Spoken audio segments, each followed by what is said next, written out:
Friends, आज हम पढ़ेंगे the fundamental unit of life chapter, जिसका हम पढ़ेंगे लास्ट पार्ट है आज ये हमारा, जिसमें हम क्या पढ़ेंगे, cell organelles and functions. Cell के अंदर सेल ऑर्गेनील्स होते हैं और सेल ऑर्गेनील्स का क्या फंक्शन होता है उसके बारे में आज हम डिस्कस करेंगे।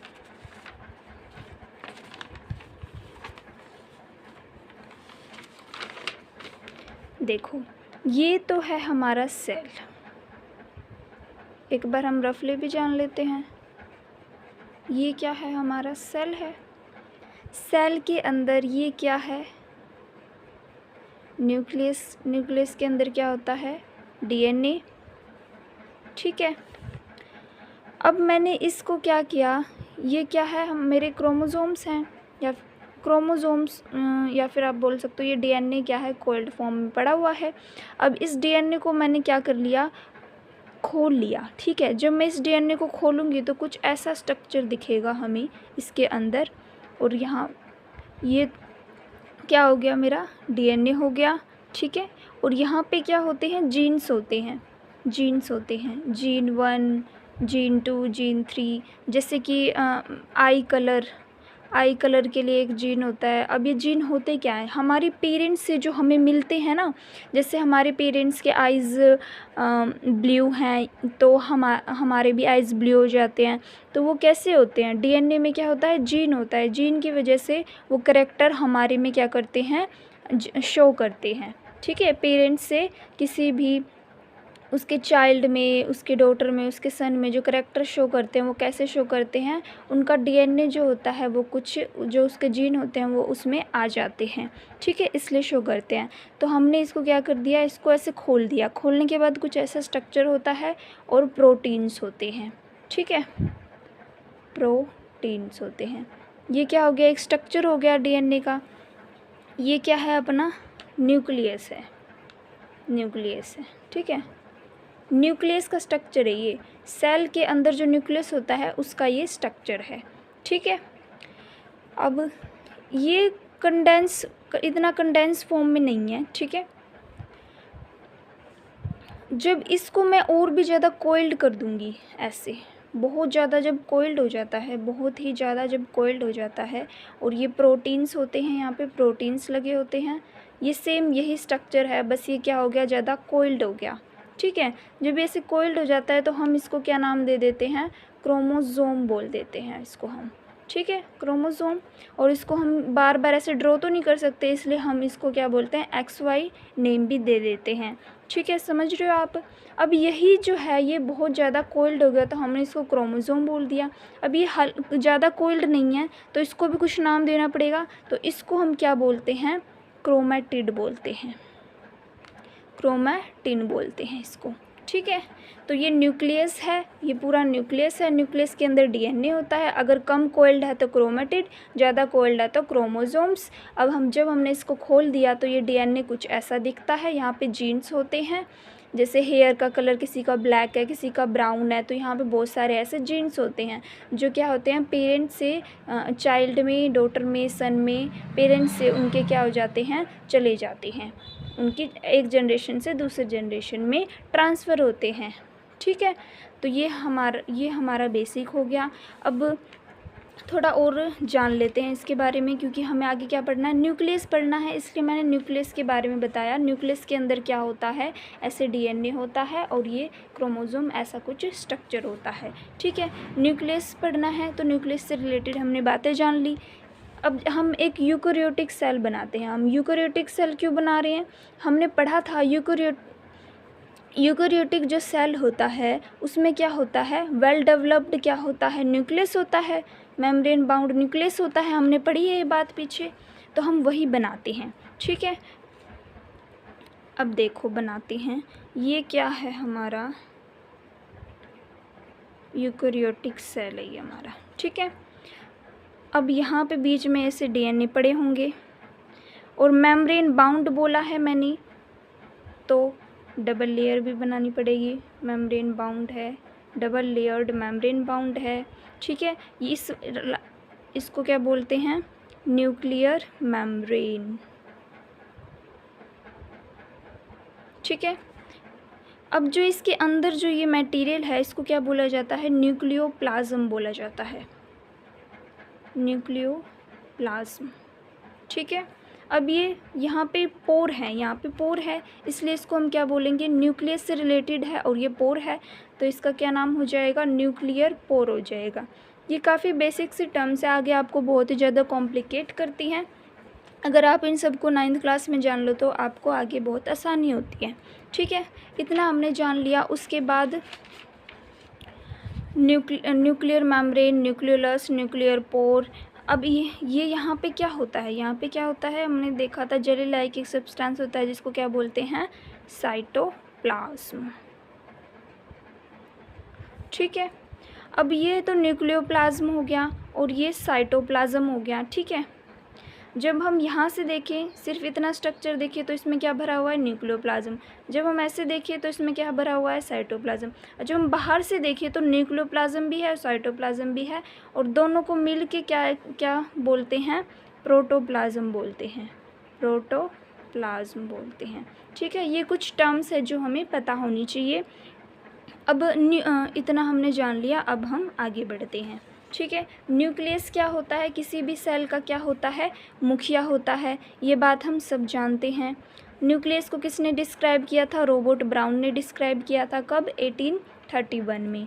ये क्या होती है, डबल्ड लेयर मेम्ब्रेन होती है और काफ़ी क्या होती है, डेंस होती है। ठीक है, सेल बॉडीज़ की, दैट कंट्रोल्स मेटाबॉलिज्म। अब न्यूक्लियस जो है वो क्या है, हमारा मुखिया है, तो ये क्या फंक्शन करता है, बहुत सारे फंक्शंस करता है। ये क्या क्या फंक्शंस करता है, मेटाबॉलिज्म करता है, ग्रोथ करता है, and contains heredity information of a cell. Heredity information का क्या मतलब है, एक पेरेंट्स से बच्चे में आते हैं जो भी characters, one generation to next generation में जो भी करेक्टर्स ट्रांसफ़र होते हैं उनको क्या बोला जाता है, हेरिडेटरी इन्फॉर्मेशंस बोला जाता है। ठीक है, न्यूक्लियस ये सारे काम करता है। अब न्यूक्लियर एनवेलप क्या होता है, अभी हमने देखा था न्यूक्लियर एनवेलप क्या होता है, it is a double layer covering called the nuclear membrane. ठीक है, जो सेल जो न्यूक्लियस होता है, न्यूक्लियस के बाहर की जो लेयर होती है ना उसको क्या बोला जाता है, न्यूक्लियर एनवेलप बोला जाता है। ठीक है, न्यूक्लियस और जो उसकी बाहर की डबल लेयर कवरिंग होती है उसको न्यूक्लियर एनवेलप बोला जाता है। The outer membrane of the nucleus is derived from of endoplasmic reticulum. इसका मतलब क्या है, जो आउटर मेम्ब्रेन होती है ना, न्यूक्लियस की जो आउटर मेम्ब्रेन होती है, जैसे ये न्यूक्लियस है और न्यूक्लियस की जो आउटर मेम्ब्रेन होती है ना, यहाँ पे क्या होते हैं, यहाँ पे ऐसे करके एंडोप्लाज्मिक रेटिकुलम होते हैं। ठीक है, इसके बारे में भी हम पढ़ेंगे, ऐसे एंडोप्लाज्मिक रेटिकुलम होते हैं। ये न्यूक्लियस है और इसके बाहर एंडोप्लाज्मिक रेटिकुलम की क्या ये वॉल है। ठीक है, तो आउटर जो लेयर होती है वो न्यूक्लियस की क्या कहाँ से ड्राइव्ड होती है, एंडोप्लाज्मिक रेटिकुलम से। अब न्यूक्लियर पोर क्या होते हैं, न्यूक्लियर पोर हमने जाना था, ये देखो ये न्यूक्लियस के बाहर double layer bound doubled membrane bound है। अब यहाँ पे जो स्पेस बचा हुआ है इसको क्या बोला गया है, न्यूक्लियर पोर बोला गया है।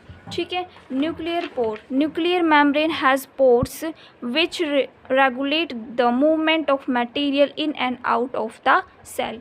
मतलब जो मटेरियल को इन और आउट करने में हेल्प करती है, बाहर और अंदर पहुँचाने में हेल्प करती है। ये न्यूक्लियर पोर है, यहाँ से मटेरियल अंदर और बाहर जा सकता है, तो इसमें क्या करती है, हेल्प करती है कौन, न्यूक्लियर पोर। तो हमने जान लिया न्यूक्लियस क्या होता है, न्यूक्लियर एनवेलप क्या होता है और न्यूक्लियर पोर क्या होता है। अब हम आगे बढ़ते हैं, न्यूक्लियोप्लाज्म क्या होता है, it is the ground substance of the nucleus. Nucleus के जो चारों तरफ देखने को मिलता है उसको क्या बोला जाता है, न्यूक्लियोप्लाज्म या फिर न्यूक्लियर मैट्रिक्स बोला जाता है। Which is a complex fluid, ये बहुत ही कॉम्प्लेक्स फ्लूइड होता है। कॉम्प्लेक्स क्यों बोला गया है, क्योंकि इसमें क्या होता है, डीएनए होते हैं, प्रोटीन होते हैं और कुछ एंजाइम्स होते हैं। ठीक है, ये कहाँ पे होता है, न्यूक्लियस के ग्राउंड में होता है, मतलब न्यूक्लियस के पास में होता है।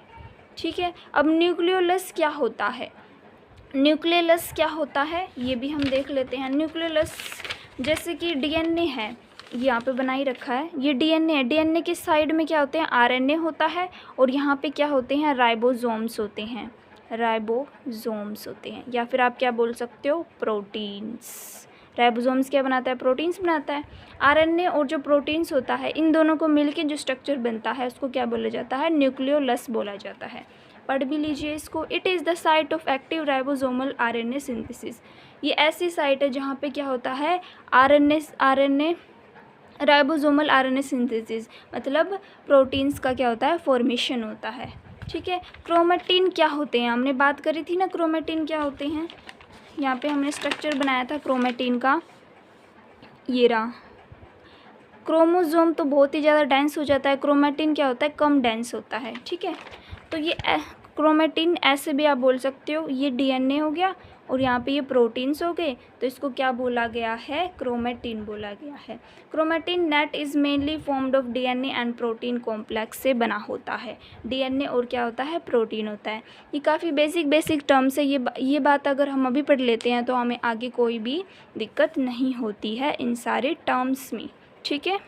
इससे आप क्या कर इससे आपको क्या फ़ायदा होगा, आप काफ़ी बेसिक्स आपके क्या हो जाएंगे, क्लियर हो जाएंगे। अब हम पढ़ते हैं फंक्शंस ऑफ न्यूक्लियस। न्यूक्लियस का फंक्शन क्या होता है।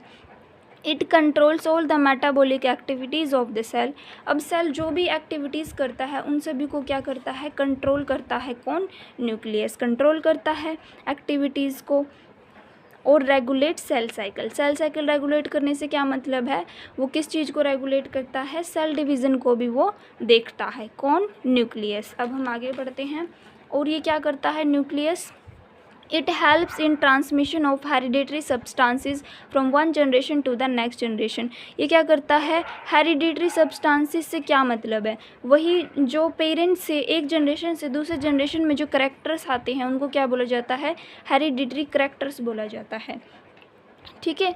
तो ये करैक्टर्स क्या करते हैं, एक जनरेशन से दूसरे जनरेशन में आते हैं, और कौन हेल्प करता है उनको आने में, न्यूक्लियस का काम है ये। ठीक है। Division of nucleus is prerequisite to cell division. अब न्यूक्लियस का डिवीज़न कैसे होता है, सबसे पहले जो ये है, इसके अंदर जो न्यूक्लियस है ये क्या हो जाता है, सेल के अंदर जो न्यूक्लियस है ये थोड़ा ऐसे हो जाएगा, पहले इसका न्यूक्लियस डिवाइड करेगा, फिर ये 2 सेल में डिवाइड हो जाएंगे। ठीक है। इस तरह से होता है डिवीज़न। ठीक है। न्यूक्लियस के बारे में हमने जान लिया। न्यूक्लियस क्या था, हमारा सबसे ज़्यादा इम्पोर्टेंट रोल प्ले करता है, सारे फंक्शंस को देखता है। ये क्या होता है, न्यूक्लियस मुखिया होता है सारी चीज़ों का। ठीक है। सेल के अंदर कोई भी फंक्शन हो रहा है, कोई भी चीज़ इधर से उधर जा रही है, तो सारी चीज़ की जो मेंटेनेंस होती है वो कौन करता है, न्यूक्लियस करता है। अब सेल के बाहर जो मैंने बोला था जेली लाइक जो सब्सटेंस होता है सेल के बाहर, वो क्या होता है, साइटोप्लाज्म होता है। ठीक है। Cytoplasm is general term used for all cellular contents located between the plasma membrane and the nucleus. Plasma membrane और जो न्यूक्लियस के बीच में जो मटेरियल पड़ा रहता है उसको क्या बोला जाता है, साइटोप्लाज्म बोला जाता है। ठीक है। It is the site of both anabolic and catabolic process. इसमें क्या होता है, साइटोप्लाज्म के अंदर एनाबॉलिक और कैटाबॉलिक प्रोसेस दोनों होते हैं। जैसे कि ये एक सेल है, सेल के अंदर ये न्यूक्लियस है, और यहाँ पे तो ऐसे एंडोप्लाज्मिक रेटिकुलम है, यहाँ पे लाइजोसोम्स हैं, यहाँ पे गोल्जाई एपरेटस है। अब जो ये स्पेस जो बच गया ना, ये स्पेस, ये दैट इज़ साइटोप्लाज्म। ठीक है। ये जो स्पेस बच जाता है इसी को बोला गया है साइटोप्लाज्म।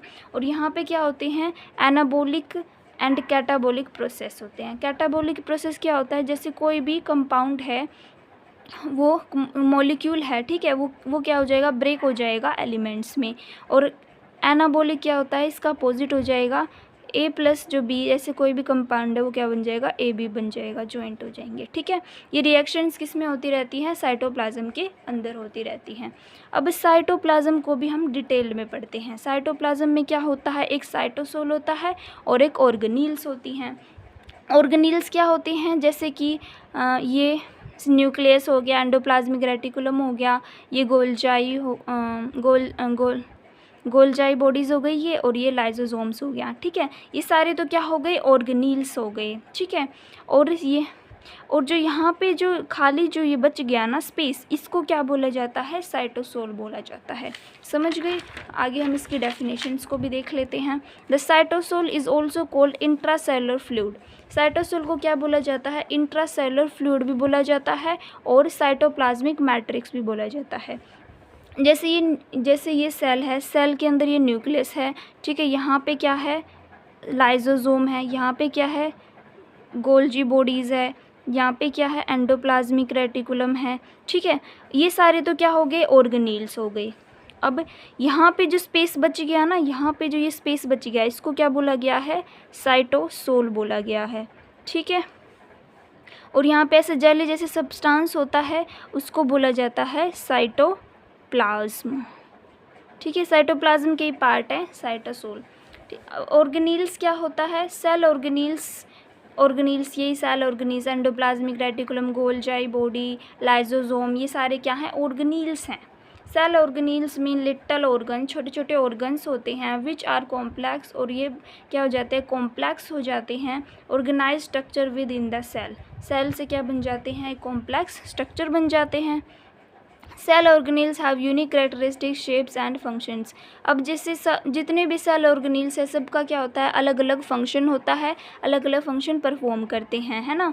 न्यूक्लियस अपना अलग फंक्शन परफॉर्म करता है, गोल्जी बॉडीज़ अपना अलग फंक्शन परफॉर्म करती है, और एंडोप्लाज्मिक रेटिकुलम अपना अलग फंक्शन करते हैं, और लाइजोसोम्स अपना अलग फंक्शन करते हैं। सभी फंक्शंस के बारे में आज हम जानेंगे। तो सबसे पहले है एंडोप्लाज्मिक रेटिकुलम। एंडोप्लाज्मिक रेटिकुलम को हम क्या बोलते हैं, ERB बोलते हैं। इसका कैसा स्ट्रक्चर होता है, इसका स्ट्रक्चर कुछ ऐसा होता है,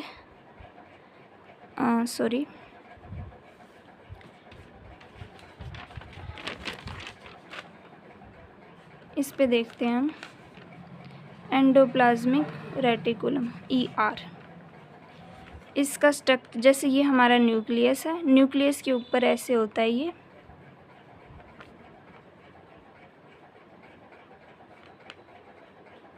ऐसे कुछ ये फैलता जाता है, ठीक है। यहाँ से भी फैल जाएगा, ठीक है। ऐसे बैग लाइक स्ट्रक्चर्स होते हैं, और ये ऐसे और फैलता जाता है।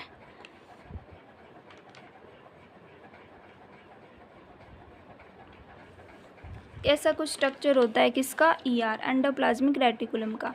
It is a large network of membrane bound tabular structure secreted in the cytoplasm, ठीक है। साइटोप्लाज्म में ही तो होता है ये। अब ये क्या है, न्यूक्लियस है, और ये सारा साइटोप्लाज्म में ही तो है, ये एंडोप्लाज्मिक रेटिकुलम, ठीक है। न्यूक्लियस और ये एंडोप्लाज्मिक रेटिकुलम, ये हमारी पूरी क्या हो गई, सेल हो गई एक। तो ये किस में, साइटोप्लाज्म में ही तो फैल रहा है ये, ठीक है। तो वही बात इसने बोली है। टैबुलर सा क्या होता है, स्ट्रक्चर होता है। इट लुक्स लाइक लॉन्ग टैब्यूल्स और राउंड और अलोंग बैग वेसिकल्स, ठीक है, लंबे लंबे होते हैं। These are present in all cell, सभी सेल में मिलते हैं ये एंडोप्लाज्मिक रेटिकुलम, एक्सेप्ट प्रोकैरियोट्स, लेकिन प्रोकैरियोट जो बूढ़े हैं उनमें कहाँ से मिलेंगे, और मैमेलियंस में नहीं होते, और इरेथ्रोसाइट्स RBCs में भी नहीं होते, ठीक है। कौन, एंडोप्लाज्मिक रेटिकुलम। एंडोप्लाज्मिक रेटिकुलम में क्या होता है, सिस्टर्ने होते हैं, वेसिकल्स होते हैं, और कुछ ट्यूब्स होती हैं, ठीक है। इनको क्या बोला गया है, वेसिकल्स बोले गए हैं, और इनसे ही बन के ट्यूब्यूल्स बन जाते हैं। कुछ ऐसा स्ट्रक्चर बन जाता है, ऐसे स्ट्रक्चर बन जाता है, ठीक है। ये ट्यूब्यूल्स हो गए। हम आगे पढ़ते हैं।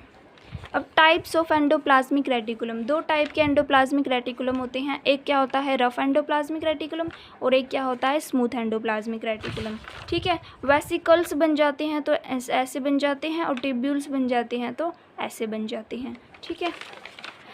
रफ एंडोप्लाज्मिक रेटिकुलम क्या होता है, these appear rough under a microscope because of the presence of large number of ribosomes.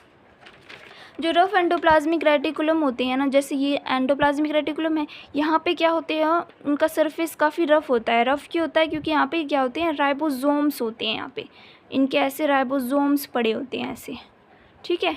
इसलिए ये क्या होते हैं, रफ एंडोप्लाज्मिक रेटिकुलम होते हैं। और जो स्मूथ एंडोप्लाज्मिक रेटिकुलम होते हैं, ये कुछ ऐसे टैब्यूल्स ऐसे स्ट्रक्चर्स बनाते हैं ऐसे, ये क्या हो गए, smooth endoplasmic reticulum, SER RER, ठीक है।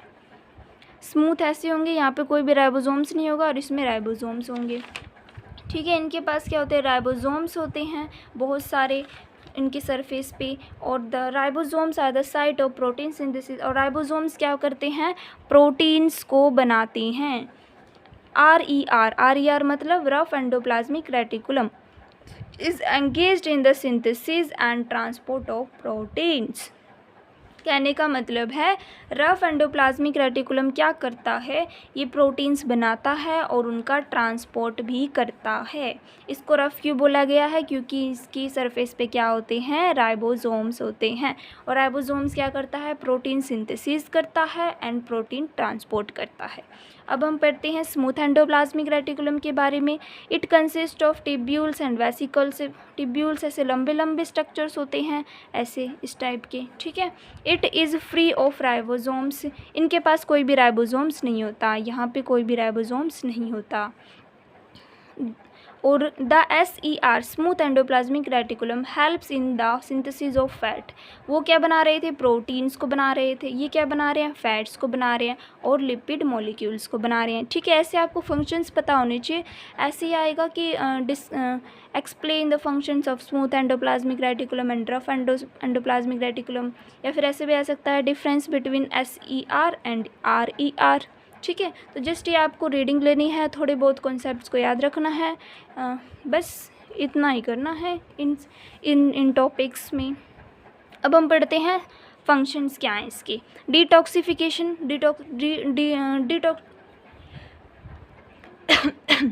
डिटॉक्सिफिकेशन क्या होता है, इसमें क्या होता है, जो जैसे हमारी बॉडी में काफ़ी ज़्यादा वेस्ट मटेरियल इकट्ठा हो जाता है, तो उसको हम क्या करते हैं, बाहर लेके जाते हैं, अपनी बॉडी से एक्सक्रीट आउट करते हैं। तो उसमें कौन हेल्प करता है, उसमें हेल्प करता है स्मूथ एंडोप्लाज्मिक रेटिकुलम। ये जो हमारी बॉडी में जो भी वेस्ट होता है उसको क्या करता है, बाहर लेके जाता है, ठीक है। तो ये क्या करता है, डिटॉक्सिफिकेशन करता है। The smooth endoplasmic reticulum brings about detoxification in the liver. हमारे लीवर में जैसे बहुत ज़्यादा डिटॉक्सिफिकेशन हो जाता है तो उसको क्या करता है, हटाता है। It converts harmful material, pollutants, drugs and poisons into harmless substances for excretion by the cell, ठीक है। तो ये जो भी मटेरियल होता है उसको क्या करता है, उसको चेंज कर देता है और हमारी बॉडी से एक्सक्रीट आउट कर देता है। कौन, स्मूथ एंडोप्लाज्मिक रेटिकुलम, ठीक है। The ER forms a new nuclear membrane, और जो ये क्या करता है, नई न्यूक्लियर मेम्ब्रेन को भी बना देता है। अब हम पढ़ेंगे गोल्जी एपरेटस। गोल्जी एपरेटस कहाँ पे होता है, ये देखो,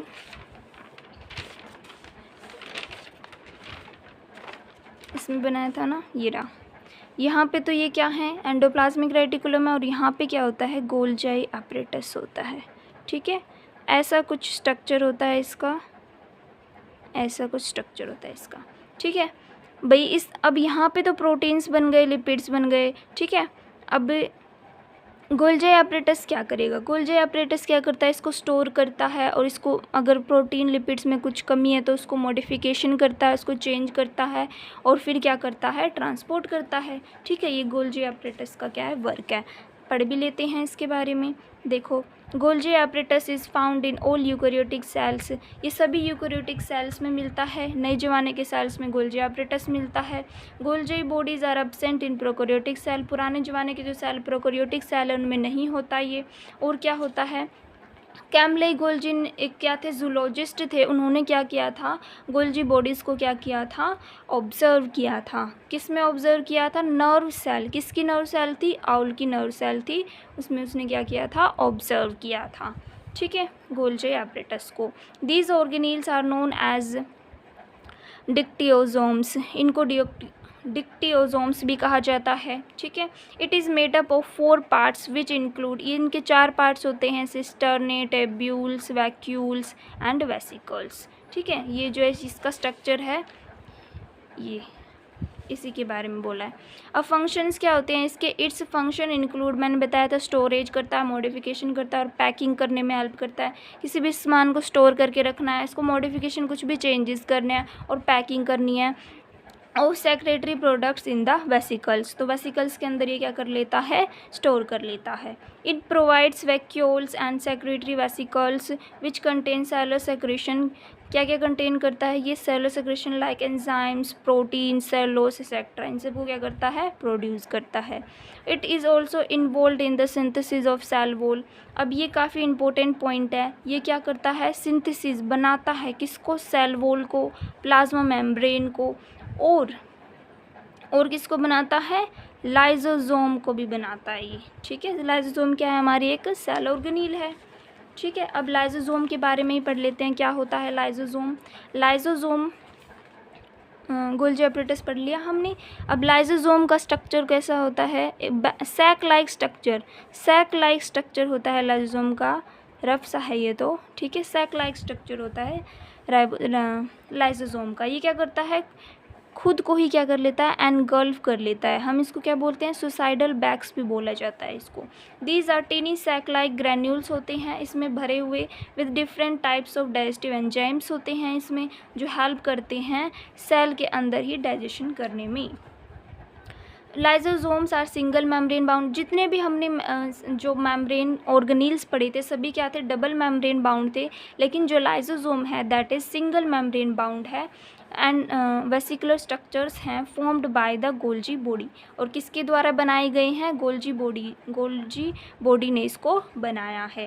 फंक्शंस क्या हैं इसके, पहला फंक्शन है इसका, it helps in intercellular digestion. Intercellular digestion करता है because they contain powerful digestive enzymes. इनके पास क्या होते हैं, बहुत ही ज़्यादा अच्छे डाइजेस्टिव एंजाइम्स होते हैं। ये क्या करते हैं, ब्रेक डाउन कर लेते हैं मटेरियल को, ऑल ऑर्गेनिक मटेरियल, जितने भी मटेरियल होते हैं उनको क्या कर देते हैं, ब्रेक डाउन कर देते हैं और डाइजेशन करने में काफ़ी ज़्यादा हेल्पफुल होते हैं।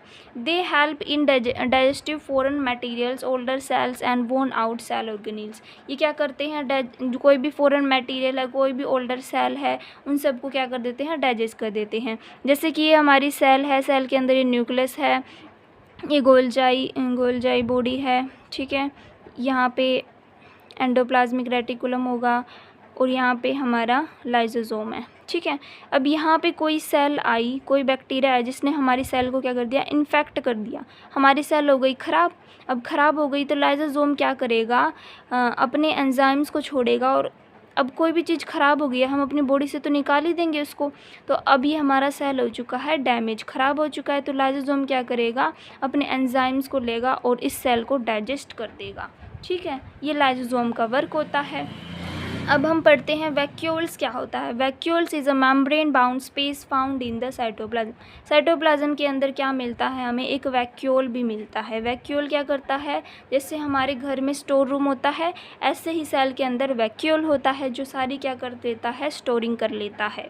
इट कंटेन्स वाटर, इसमें वाटर्स होते हैं, सैप होता है। सैप क्या होता है, प्रोटीन प्लस कह सकते हैं हॉर्मोन्स, सैप बोलते हैं उसको।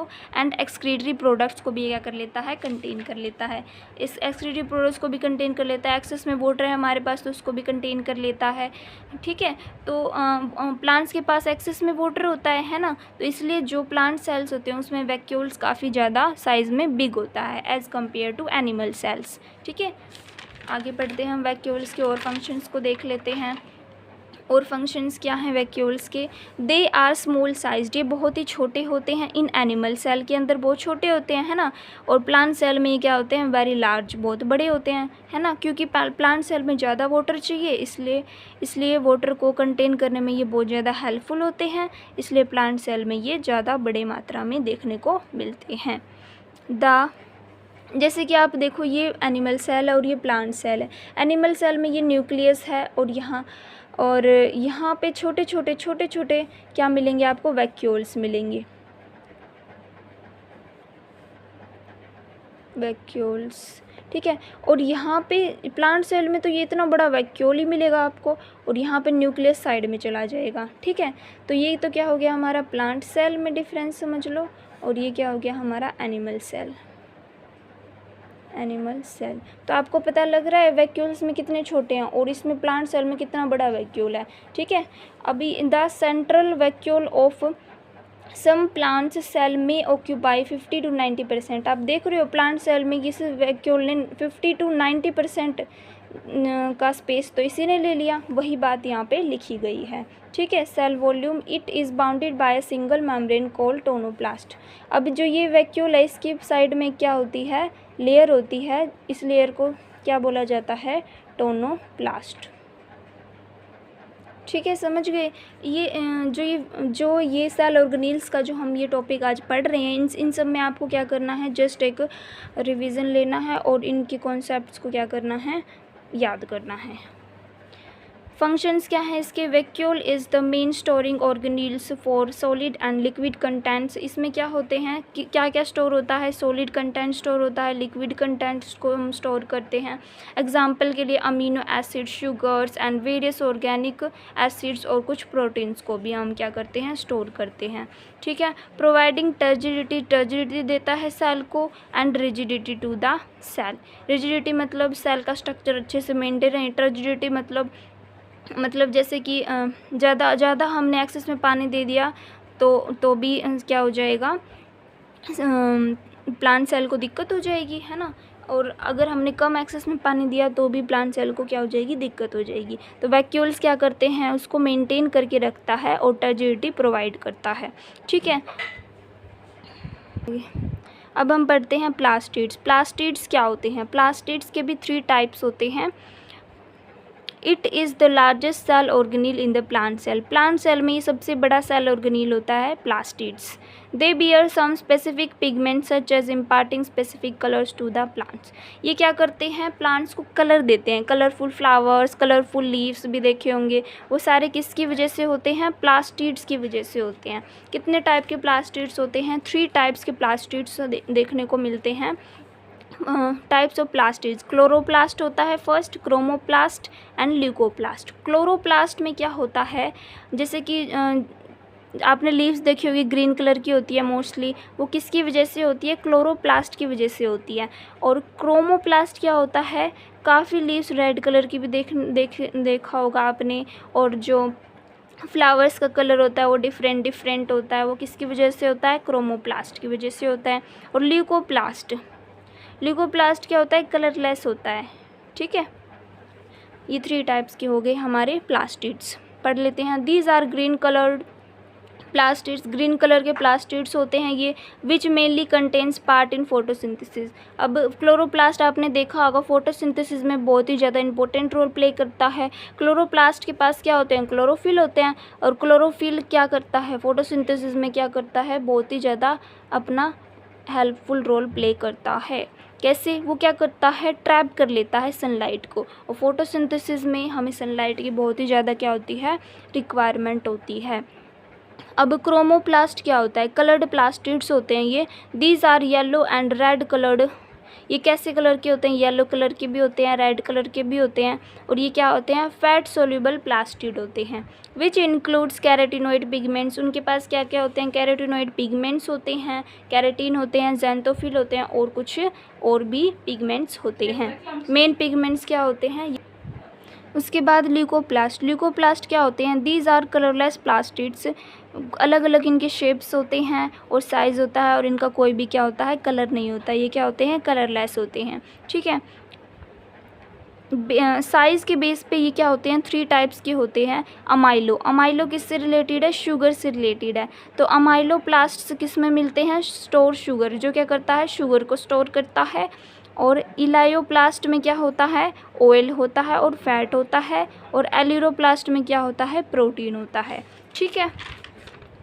अब हम फंक्शंस जान लेते हैं। प्लास्टिड्स के क्या क्या फंक्शंस होते हैं। हमने अभी देखा जो क्लोरोप्लास्ट होता है वो क्या होता है? फोटोसिंथेसिस में हेल्प करता है। क्लोरोप्लास्ट में क्या होता है? क्लोरोफिल होता है। क्लोरोफिल क्या करता है? सनलाइट को ट्रैप कर लेता है और उसको क्या कर देता है? केमिकल एनर्जी में क्या कर देता है? कन्वर्ट कर देता है। लाइट एनर्जी क्या होती है? सनलाइट होती है। सनलाइट को ट्रैप करता है और किस में कन्वर्ट कर देता है? केमिकल एनर्जी में। ये एक फंक्शन हो गया इसका। सेकंड फंक्शन क्या होता है? Balance the CO2 and O2 concentration in the atmosphere, है ना। अब क्लोरोप्लास्ट नहीं होंगे तो फोटोसिंथेसिस कैसे होगा? फोटोसिंथेसिस नहीं होगा तो CO2 और O2 का एक्सचेंज कैसे होगा? जो फोटोसिंथेसिस होता है उसमें क्या होता है? O2 जो प्लांट से वो रिलीज़ करते हैं, और CO2 क्या करते हैं? एटमॉस्फेयर से लेते हैं। ठीक है। तो इसमें भी क्या करता है? प्लास्टिड बहुत ही अपना इम्पोर्टेंट रोल प्ले करता है। उसके बाद क्रोमोप्लास्ट क्या होता है? Chromoplast impart colour to fruits and flowers, thus help in pollination. अब क्रोमोप्लास्ट क्या होते हैं? कलरफुल होते हैं, मैंने बताया था। अब जब ये कलरफुल होते हैं तो बहुत सारे जो बीज़ होती हैं, जो इंसेक्ट्स होती हैं, वो कलरफुल प्लांट्स एनिमल्स पे बैठ जाते हैं। बैठ जाने के बाद वो क्या करते हैं, जो उनके पास पोलन ग्रेन्स होते हैं वो क्या कर देते हैं, वो स्टिग्मा के अंदर छोड़ देते हैं और इस तरह से पोलिनेशन हो जाता है। तो पोलिनेशन में भी ये क्या करते हैं, बहुत ज़्यादा अपना इम्पोर्टेंट रोल प्ले करते हैं। ठीक है, हमने प्लास्टिड्स की बात कर ली। अब हम पढ़ते हैं राइबोसोम्स क्या होती हैं। ये सारे हम जितने भी पढ़ रहे हैं सेल ऑर्गेनेल्स, ये कहाँ पाए जाते हैं, हमारे सेल के अंदर। राइबोसोम्स क्या करते हैं, राइबोसोम्स क्या करते हैं, प्रोटीन्स को बनाते हैं। ठीक है, मेन इसका कवर यही होता है, ये प्रोटीन्स को बनाते हैं। Ribosomes are the granular structure first observed under electron microscopy by George Palade. George Palade ने सबसे पहले इसको क्या किया था, माइक्रोस्कोप में देखा था, किसको, राइबोसोम्स को। ठीक है, राइबोसोम्स ऐसा कुछ स्ट्रक्चर होता है, रफ सा बना रही हूँ। ये तो होता है लार्ज यूनिट और इस यहाँ पे ही इसका क्या होता है, एक छोटा सा यूनिट होता है। ठीक है, ये स्मॉल यूनिट होता है, ऐसा कुछ स्ट्रक्चर होता है राइबोसोम्स का। ठीक है, अब हम पढ़ते हैं माइटोकॉन्ड्रिया क्या होता है। माइटोकॉन्ड्रिया क्या होता है, power house of the cell होता है, power house of the cell. ये क्या करता है, एटीपी बनाता है। ठीक है, they occur in the cell of aerobic organisms में मिलता है ये, with the exception of mammalian RBC. RBC में नहीं मिलता ये। दे आर कलरलेस, कलरलेस होते हैं माइटोकॉन्ड्रिया। माइटोकॉन्ड्रिया का स्ट्रक्चर कैसा होता है, ऐसा कुछ होता है, यहाँ पे ऐसे ऐसे पड़े होते हैं। ठीक है, ये क्या होते हैं, कलरलेस होता है, कोई भी कलर नहीं होता। और जो the shape is road like sausage, और जो इसकी शेप होती है वो कैसी होती है, रोड लाइक होती है। ठीक है, और सॉसेज शेप की होती है। Inner membrane of each mitochondria is thrown into folds called cisternae. तो ये जो इनर की जो इसकी मेम्ब्रेन है, ये जो ये ऐसे बन रखी है ना, ये क्या है, इनर मेम्ब्रेन है। ठीक है, that is outer membrane, outer membrane and that is inner membrane. इसको क्या बोला गया है, इनर मेम्ब्रेन बोला गया है। ठीक है, और जो ये फोल्ड्स हैं इनको क्या बोला गया है, सिस्टर्नी बोला गया है। दे लाइब्रेट एनर्जी को लाइब्रेट करते हैं और they perform oxidation of food, oxidation देते हैं फूड को, मतलब ऑक्सीजन देते हैं। They consume O2 and Lybrate CO2, O2 को कंज्यूम कर लेते हैं और लाइब्रेट कर देते हैं CO2 को। ठीक है, अब हम पढ़ते हैं सेंट्रोजोम्स क्या होते हैं। सेंट्रोजोम्स कहाँ मिलते हैं, मोस्टली एनिमल सेल्स में मिलते हैं। और ये क्या होते हैं, इनके पास कोई भी बाउंडेड नहीं होता, कोई भी मेम्ब्रेन बाउंडेड नहीं होता है ये, but consist of 2 granule like centrioles. लेकिन इसमें 2 सेंट्रियोल्स मिलते हैं। ठीक है, तो इसका स्ट्रक्चर कैसा होता है, ये ऐसा कुछ स्ट्रक्चर होता है। ये हो गया सेंट्रोजोम, और यहाँ पे परपेंडिकुलर ऐसे होते हैं, एक दूसरे के 2 परपेंडिकुलर होते हैं, ये हो गए सेंट्रियोल्स, सेंट्रियोल। ठीक है, ऐसा कुछ स्ट्रक्चर होता है इसका। देखो, सेंट्रियोल्स आर होलो, खाली होते हैं अंदर से ये, एंड सिलेंड्रिकल शेप के होते हैं, सिलेंड्रिकल शेप के हैं, which are made up of microtubules. और किससे बने होते हैं ये, माइक्रोटेब्यूल से बने होते हैं। In plant cell the polar caps perform the function of centriole. Plant cell के अंदर पोलर कैप्स होते हैं जो सेंट्रियोल का फंक्शन करते हैं। ठीक है, अब हम इसके बारे में थोड़ा सा देख लेते हैं। ये क्या है, एक सेल है,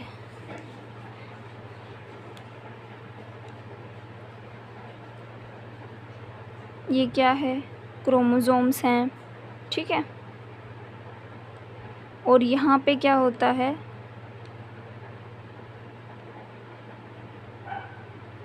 ये हमारे सेंट्रोजोम्स होते हैं। ठीक है, अब ये क्या करता है, ये यहाँ पे एक ऐसे थ्रेड सा छोड़ देता है, थ्रेड सा, और ये इसको खींच लेते हैं और फिर यहाँ पे 2 सेल बन जाते हैं। अब दोनों सेल में जब हम डिवीज़न करते हैं तो ये क्रोमोसोम से जाते हैं दोनों सेल में, कैसे जाते हैं, सेंट्रोजोम्स की हेल्प से चले जाते हैं। ठीक है। क्रोमोसोम्स एक सेल से 2 सेल में जा रहे हैं क्रोमोसोम्स, तो कैसे जाएंगे? सेंट्रोसोम्स की हेल्प से ऐसे हो जाता है। ठीक है। अभी इस सेंट्रोसोम्स इतना डिटेल में नहीं है आपके सिलेबस में, तो ज़्यादा बस एक रीड लेके देख लेना आप, जस्ट रिकैप, ज़्यादा इसके डीप में जाने की नीड नहीं है। Centrosomes help in cell division, cell division में हेल्प करता है, ये मैंने बात करी ना। ये देखो, एक सेल से 2 सेल बन रही हैं, जो क्रोमोसोम्स हैं ये इसमें क्या हो जाएंगे? चले जाएंगे। ठीक है। किसकी हेल्प से? सेंट्रोसोम की हेल्प से। ठीक है। ड्यूरिंग सेल डिवीज़न के दौरान जो सेंट्रोसोम्स होते हैं माइग्रेट कर जाते हैं to the pole of the animal cell, pole पे चले गए ये सेंट्रोसोम्स, पोल पे चले गए। अब क्या होता है? Are involved in the formation of spindle, और क्या कर देते हैं यहाँ पे? ये लाइंस मैंने बनाई है, स्पिंडल का फॉर्मेशन कर देते हैं और ये क्रोमोसोम्स को अलग कर देते हैं। ठीक है। इन प्लांट सेल में क्या होता है? Cell division involves polar caps. Plant cell में क्या होता है? पोलर कप के द्वारा क्या होता है? सेल डिवीज़न होता है।